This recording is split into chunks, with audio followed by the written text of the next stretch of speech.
नमस्कार, जय हिंद साथियों। कैसे हैं आप सभी लोग? आशा करता हूँ बहुत ही अच्छे होंगे और मस्त होंगे, ज़बरदस्त होंगे। आपकी तैयारी अच्छे से चल रही होगी।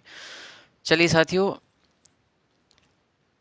पिछले सेशन में हम लोगों ने जो अरस्तु साहब थे हमारे, अरस्तु के जीवन परिचय पर चर्चा की होगी, है ना। यानी कि अरस्तु का जीवन परिचय कल हमने देखा, तो आज हम देखेंगे अरस्तु के राजनीतिक विचार। अरस्तु के राजनीतिक विचार जो हैं, अरस्तु ने साथियों अपने राजनीतिक विचार जो दिए, अरस्तु ने अपने राजनीतिक विचार जो प्रस्तुत करे वो पॉलिटिक्स नामक पुस्तक में प्रस्तुत करे। कौन सी पुस्तक में? पॉलिटिक्स नामक पुस्तक में अरस्तु ने अपने सभी राजनीतिक विचार प्रस्तुत करे। कौन सी पुस्तक में? अरस्तु ने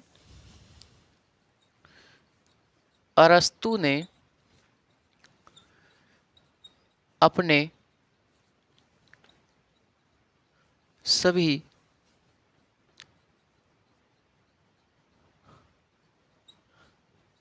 सभी राजनीतिक विचार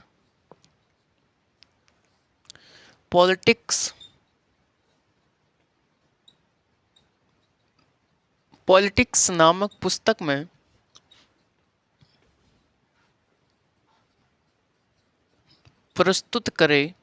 प्रस्तुत किए। ठीक है साथियों, कौन सी पुस्तक में? तो पॉलिटिक्स नामक पुस्तक में अरस्तु ने अपने सभी राजनीतिक विचार प्रस्तुत किए। अरस्तु ने किन किन क्षेत्रों पर अपने राजनीतिक विचार प्रस्तुत करे साथियों? तो अरस्तु ने जो अपने राजनीतिक विचार प्रस्तुत करे वो किन किन क्षेत्रों पर करे? जैसे हम मान के चल, तो भैया अरस्तु ने जो प्रस्तुत करे अपने राजनीतिक विचार, राज्य पर विचार दिया अरस्तु ने। राज्य पर विचार, अरस्तु के राजनीतिक विचारों की यदि हम बात करूं, अरस्तु के राजनीतिक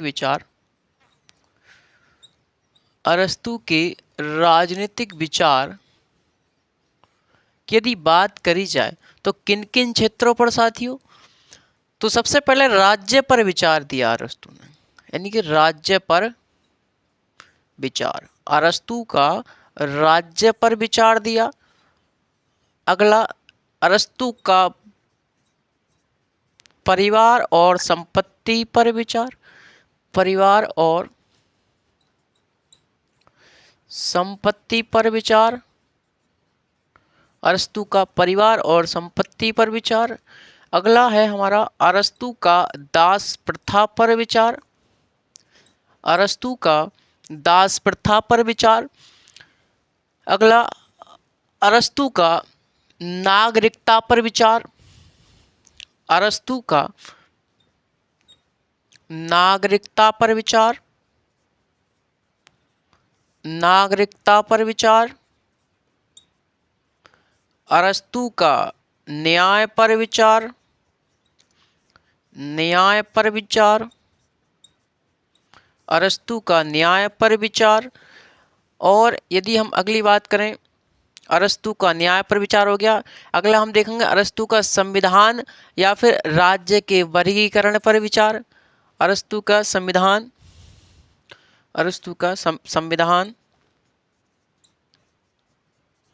संविधान और राज्य के वर्गीकरण पर विचार, राज्य के वर्गीकरण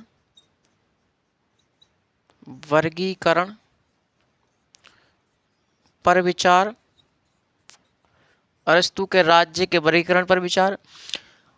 अरस्तु का क्रांति पर विचार, अरस्तु का क्रांति पर विचार, अरस्तु का क्रांति पर विचार। तो ये सभी राजनीतिक विचार अरस्तु ने अपनी पॉलिटिक्स नामक पुस्तक में प्रस्तुत किए साथियों। अरस्तु ने कौन सी पुस्तक में अपने सभी राजनीतिक विचार प्रस्तुत किए? तो पॉलिटिक्स नामक पुस्तक में अरस्तु ने अपने राजनीतिक विचार प्रस्तुत किए साथियों। जिसमें किन किन क्षेत्रों पर अरस्तु ने अपने राजनीतिक विचार प्रस्तुत किए? तो जैसे अरस्तु का राज्य पर विचार, अरस्तु का परिवार और संपत्ति पर विचार, अरस्तु का दास प्रथा पर विचार, अरस्तु का नागरिकता पर विचार, अरस्तु का न्याय पर विचार, अरस्तु का संविधान और राज्य के वर्गीकरण पर विचार, अरस्तु का क्रांति पर विचार। तो ये सभी विचार अरस्तु ने अपनी राजनीतिक जो प्रणाली रही है अरस्तु की, किस पुस्तक में विचार प्रस्तुत कर रहे हैं अपनी राजनीति संबंधित? तो पॉलिटिक्स नामक पुस्तक में।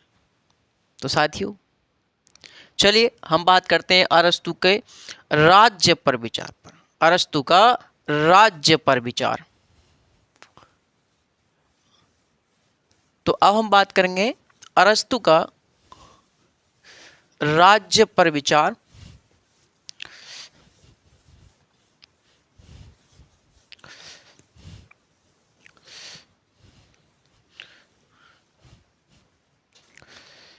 अरस्तु का राज्य पर विचार। अरस्तु का राज्य पर विचार। अरस्तु का राज्य पर विचार। अरस्तु का राज्य पर विचार की यदि मैं बात करूं साथियों, तो अरस्तु ने राज्य को सामाजिकता का परिणाम माना है। अरस्तु के अनुसार राज्य क्या है? एक सामाजिकता का परिणाम है। अरस्तु ने राज्य को राजनीतिक समुदाय कहा। क्या कहा? अरस्तु ने राज्य को एक राजनीतिक समुदाय कहा और कहते हैं कि किसी भी जो समूह होता है, वो समुदाय होता है, उसकी किसी न किसी उद्देश्य होते हैं, कोई ना कोई उसके किसी न किसी उद्देश्य के लिए बनाया जाता है। कोई भी समूह या कोई भी समुदाय होता है वो किसी न किसी उद्देश्य के लिए बनाया जाता है। कौन कहते हैं? हमारे अरस्तु कहते हैं। यानी अरस्तु ने राज्य को सामाजिकता का परिणाम माना और अरस्तु के अनुसार राज्य का है एक राजनीतिक समुदाय है। क्या है? राजनीतिक समुदाय है। और कहते हैं कि किसी न किसी उद्देश्य के लिए ही समुदाय की या फिर समूह का गठन किया जाता है। तो लिखिए अरस्तु के अनुसार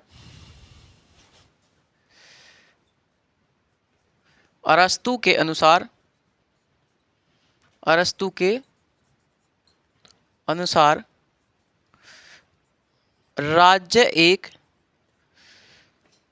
राजनीतिक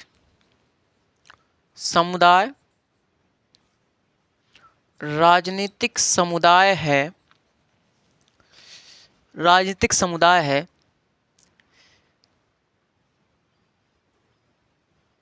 अरस्तु ने राज्य को सामाजिकता का परिणाम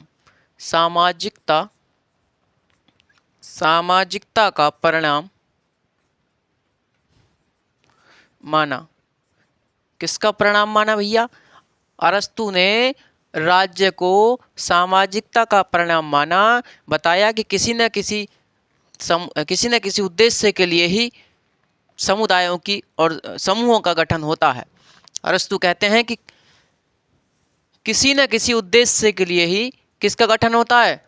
तो हमारे समुदाय का गठन होता है। उद्देश्य के लिए। किसके लिए भैया? उद्देश्य के लिए ही एक समुदाय बनाया जाएगा या फिर हमारा एक समूह का गठन होगा। तो राज्य पर विचार अरस्तु के हम बता रहे हैं, आप लोग समझते चलिएगा। तो अरस्तु ने राज्य को सामाजिकता का परिणाम माना। अरस्तु कहते हैं कि राज्य क्या है? एक राजनीतिक समुदाय है और किसी न किसी उद्देश्य के लिए ही हमारे समुदाय या फिर समूह का गठन होता है। अरस्तु के अनुसार राज्य परिवार और गांव का समूह है। अरस्तु के अनुसार राज्य क्या है? राज्य परिवार और गांव का समूह है। और आगे चल करके यही जो ग्राम होता है, ये जो गांव होता है, यही राज्य का गठन करता है साथियों। तो लिखिएगा अरस्तु के अनुसार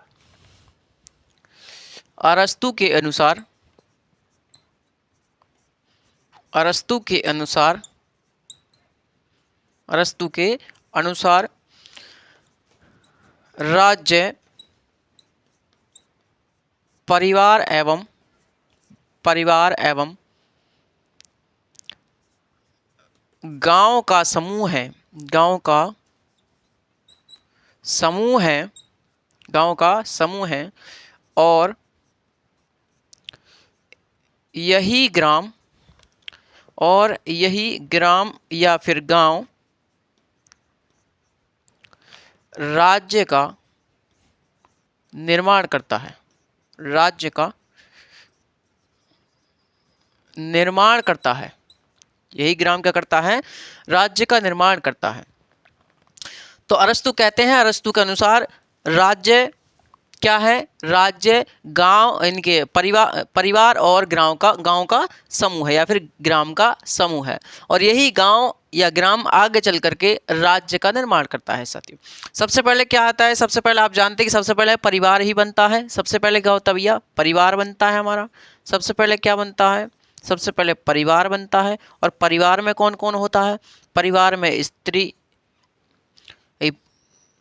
अरस्तु ने आगे चल करके आप देखेंगे संपत्ति पर विचार देखेंगे, परिवार पर विचार देखेंगे, और आप दास प्रथा पर विचार देखेंगे अरस्तु के। उसमें अरस्तु जो है, अरस्तु एक प्रकार से आप मान लीजिएगा कि पुरुष प्राथमिक वाले समाज की बात करते हैं, यानी कि जहां पुरुष की प्राथमिकता है, एक प्रकार से पितृसत्तात्मक समाज की बात करते हैं, तो हम पहले क्या लिखेंगे? पुरुष लिखेंगे। तो परिवार में कौन आता है? तो पुरुष आता है। सबसे पहले कौन आता है? पुरुष आता है। नंबर 2 स्त्री आती है, हमारी स्त्री आती है। फिर उसके बाद बच्चे आते हैं। क्या आते हैं? बच्चे। क्या आते हैं? बच्चे। ऐसा हम बोलेंगे परिवार। और आगे चल कर के साथियों, ये जो हमारे बच्चे हैं, यही आगे चल कर के एक नए परिवार का सृजन करते हैं, नए परिवार का सृजन करते हैं। नए परिवार का सृजन कौन करते हैं? ये बच्चे करते हैं। और इन्हीं परिवार से आगे चल करके हमारा क्या बनता है? इन्हीं परिवार से आगे चल करके हमारा गांव बनता है। क्या बनता है साथियों? आगे चल करके इसी परिवार से हमारा क्या बनता है? गांव बनता है। और आगे चल करके जब बहुत सारे गांव मिल जाते हैं, तो हमारे क्या बनता है? एक प्रकार से समाज बनता है। क्या बनता है साथियों? समाज बनता है। बनता है नहीं बनता? चलिए, और जब समाज, बहुत सारा समाज इकट्ठा हो जाता है, तो हमारा राज्य का रूप ले लेता है। किसका रूप ले लेता है साथियों? राज्य का रूप ले लेता है। अरे हाँ या ना? तो अरस्तु ने राज्य को परिवार और गांव का समूह माना, गांव का समूह माना, और इन्होंने कहा कि यही जो गांव होता है, यही जो गांव होता है, आगे चल करके राज्य का निर्माण करता है साथियों। तो अरस्तु के अनुसार राज्य, परिवार और गांव का समूह है, यही गांव राज्य का निर्माण करता है आगे चल करके। आप सभी जान चुके होंगे। तो इसलिए अरस्तु का कथन है कि परिवार राज्य की इकाई है। इसलिए अरस्तु कहते हैं, अरस्तु का कथन है, क्या है साथियों? अरस्तु का कथन है, अरस्तु का कथन है, अरस्तु का कथन है। क्या है? अरस्तु का कथन है। क्या कहते हैं अरस्तु? कि परिवार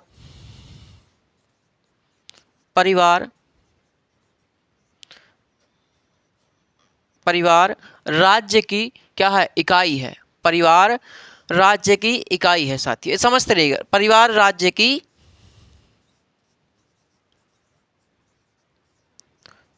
इकाई है,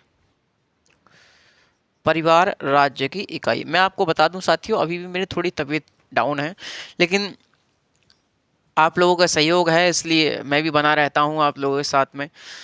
चाहे स्थिति कुछ भी रही हो, क्लास दी जाएगी, टेंशन नहीं लीजिएगा। क्लास दी जाएगी, स्थिति चाहे कुछ भी रही हो हमारी। समझ पा रहे हैं साथियों? आप लोग समझ पा रहे हैं या नहीं? तो हम कहते हैं, क्या कहा अरस्तु ने? अरस्तु ने कहा कि परिवार राज्य की इकाई है। जब कहा ना कि परिवार से ही गांव बनता है, गांव से समाज बनता है, समाज से राज्य बनता है, तो इसलिए अरस्तु ने जो परिवार है हमारा, परिवार को राज्य की इकाई माना है। क्या माना है? परिवार को राज्य की इकाई माना है। समझ पा रहे हैं साथियों आप लोग? अरस्तु ने अपने राज्य का वर्णन करते समय, साथियों, अरस्तु ने राज्य का वर्णन करते समय प्रयोजन मूलक पद्धति का प्रयोग किया। कौन सी पद्धति का प्रयोग किया? अरस्तु ने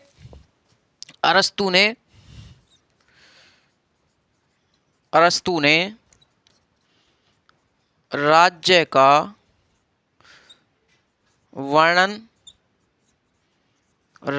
का वर्णन करते समय प्रयोजन मूलक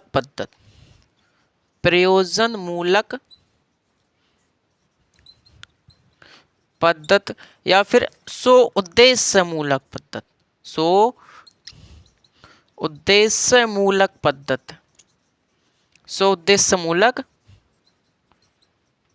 पद्धति इसका प्रयोग किया। तो अरस्तु ने राज्य का वर्णन करते समय कौन सी पद्धति का प्रयोग किया साथियों? क्वेश्चन पूछा जाता है तो प्रयोजन मूलक पद्धति या फिर हमारे सो उद्देश्य मूलक पद्धति का प्रयोग किया।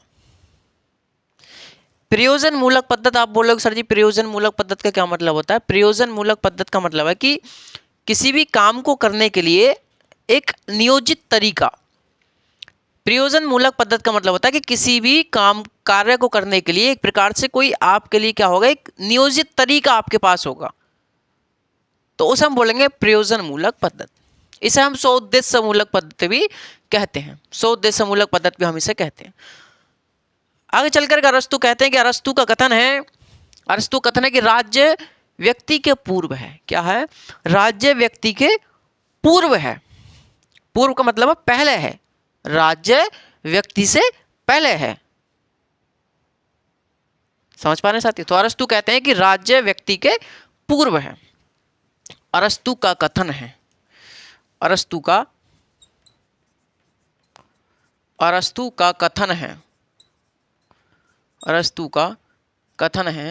कि राज्य व्यक्ति के पूर्व है। राज्य व्यक्ति के पूर्व है। राज्य क्या है? व्यक्ति के पूर्व है। किसने कहा? तो अरस्तु ने कहा साथियों। किसने कहा मेरे साथियों? अरस्तु ने कहा। ठीक है, ये जो अरस्तु थे, अरस्तु व्यक्ति एवं राज्य के बीच में, अरस्तु व्यक्ति और राज्य के मध्य सावयवी संबंध को मानते थे। किसको कैसा संबंध मानते थे? अरस्तु राज्य और व्यक्ति के मध्य सावयवी संबंध मानते थे। कैसा संबंध मानते थे? यानी कि जो अरस्तु थे हमारे, अरस्तु जो क्या मानते थे भैया? अरस्तु जो थे, अरस्तु राज्य और व्यक्ति के मध्य कैसा संबंध मानते थे? तो सावयवी संबंध मानते थे। सावयवी संबंध मानते थे। और सावयवी संबंध का मतलब क्या होता है? अंगी और अंग का संबंध, अंगी प्लस अंग का संबंध। मतलब यह है कि सावयवी संबंध का मतलब है कि राज्य और व्यक्ति के बीच क्या संबंध मान रहे हैं? सावयवी संबंध। मतलब ये एक दूसरे से जुदा नहीं हो सकते, एक दूसरे के बिना अधूरे हैं एक प्रकार से। अंगी और अंग का संबंध माना, अंगी और अंग का संबंध माना। किसने? हमारे अरस्तु ने। तो साथियों मैं आपको बता दूं कि अरस्तु ने कहा कि यदि हम तार्किक दृष्टि से देखें, अरस्तु कहते हैं कि यदि हम तार्किक दृष्टि से देखें तो पहले किसकी चर्चा होती है? पहले अंग की चर्चा होती है। पहले अंग की चर्चा होती है तथा अंगी की चर्चा बाद में होती है। लेकिन यदि हम व्यावहारिक रूप से देखें तो अंगी की चर्चा पहले होती है और अंग की चर्चा बाद में होती है। कौन कह रहे हैं? ये हमारे अरस्तु साहब कह रहे हैं। कौन कह रहे हैं? अरस्तु कह रहे हैं साथियों। मैंने आपको बताया कि अरस्तु ने व्यक्ति और राज्य के मध्य कैसा संबंध माना? तो सावयवी संबंध माना। सावयवी संबंध, अंगी और अंग का संबंध। अरस्तु कहते हैं कि जिस प्रकार शरीर से अलग अंग का कोई अस्तित्व नहीं होता, अरस्तु कहते हैं कि जिस प्रकार शरीर से अलग अंग का कोई अस्तित्व नहीं होता, ठीक उसी प्रकार राज्य से अलग व्यक्ति का कोई अस्तित्व नहीं होता। क्या कह रहे हैं अरस्तु? अरस्तु ने कहा कि जिस प्रकार शरीर से अलग अंग का कोई अस्तित्व नहीं होता, ठीक उसी प्रकार राज्य से अलग व्यक्ति का कोई अस्तित्व नहीं होता। व्यक्ति राज्य में रहकर ही अपनी आत्मनिर्भरता तक पहुंच सकता है। आत्मनिर्भरता को हासिल कर सकता है व्यक्ति, कहां पर? राज्य में रहकर ही। और राज्य से अलग व्यक्ति का कोई अस्तित्व नहीं है साथियों, राज्य से अलग व्यक्ति का कोई अस्तित्व नहीं है। जो व्यक्ति राज्य से अलग होता है या फिर राज्य से बाहर होता है,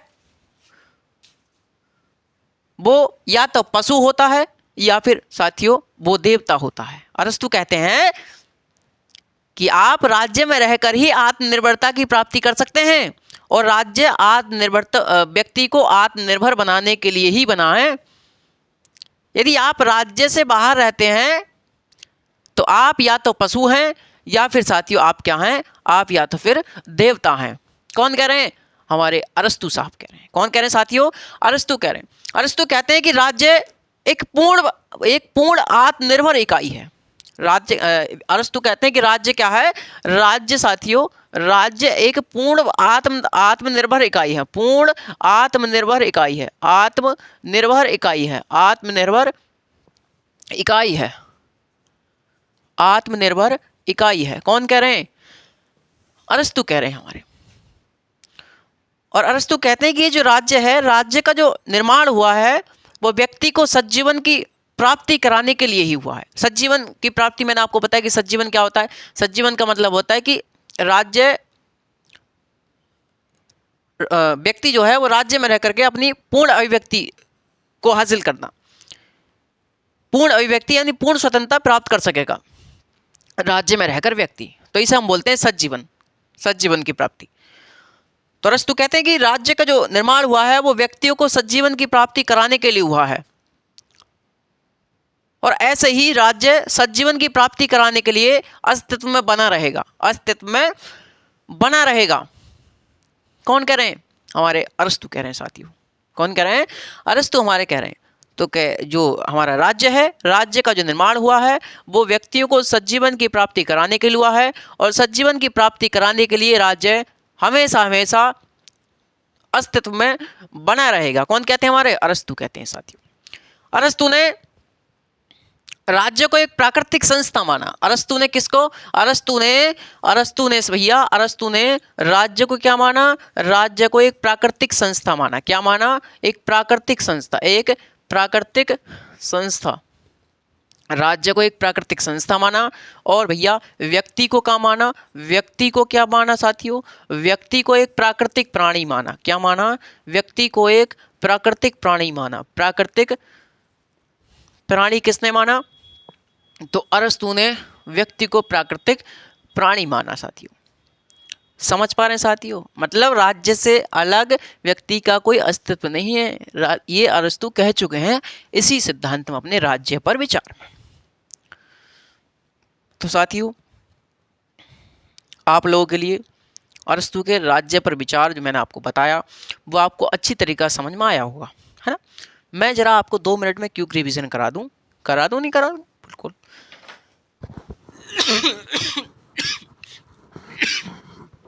चलिए साथियों, देखिए मैंने आपको बताया कि तबीयत तो है डाउन भाई, आप सभी लोग देख ही पा रहे होंगे। तो चलिए अरस्तु के राज्य पर विचार की बात करें। हमने देखा पढ़ा, तो मैंने आपको बताया कि अरस्तु क्या मानते हैं। अरस्तु ने राज्य को सामाजिकता का परिणाम माना। अरस्तु ने राज्य को राजनीतिक समुदाय बताया। राजनीतिक समुदाय बताया। अरस्तु कहते हैं कि किसी न किसी उद्देश्य के लिए ही एक जो हमारा समूह होता है, जो समुदाय होता है, उसका गठन किया जाता है। अरस्तु कहते हैं उसी प्रकार राज्य का भी कुछ ना कुछ कह रहा है, राज्य का भी कुछ ना कुछ उद्देश्य होगा। तो उद्देश्य आगे इन्होंने बताया, तो उसी प्रकार राज्य का भी कुछ ना कुछ हमारा उद्देश्य होगा। किसने बताया? तो अरस्तु ने बताया साथियों। अरस्तु ने राज्य को, अरस्तु के अनुसार राज्य परिवार और गांव का समूह है।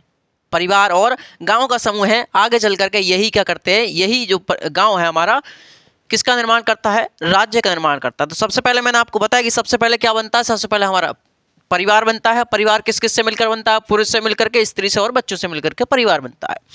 और ये जो बच्चे होते हैं यही आगे चलकर एक नए परिवार का सृजन करते हैं, एक नए परिवार का गठन करते हैं। और वही परिवार, बहुत सारे परिवार मिल जाते हैं तो एक गांव बन जाता है। क्या मिल जाता है? एक गांव बन जाता है। जब गांव बन जाता है एक, तो जब बहुत सारे गांव मिल जाते हैं तो एक समाज बन जाता है, और जब समाज अधिक समाज मिल जाएगा तो हमारा राज्य बन जाएगा।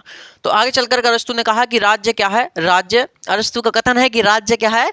राज्य परिवार राज्य की इकाई है। अरस्तु के अनुसार राज्य परिवार एवं गांव का समूह है, और यही गांव आगे चल करके परिवार का गठन करता है। अरस्तु का कथन है कि परिवार राज्य की इकाई है। क्या है? परिवार राज्य की इकाई है। मैंने आपको बताया कि अरस्तु ने राज्य पर विचार प्रस्तुत करते समय अरस्तु द्वारा कहा गया कि अरस्तु कहते हैं राज्य परिवार की इकाई है।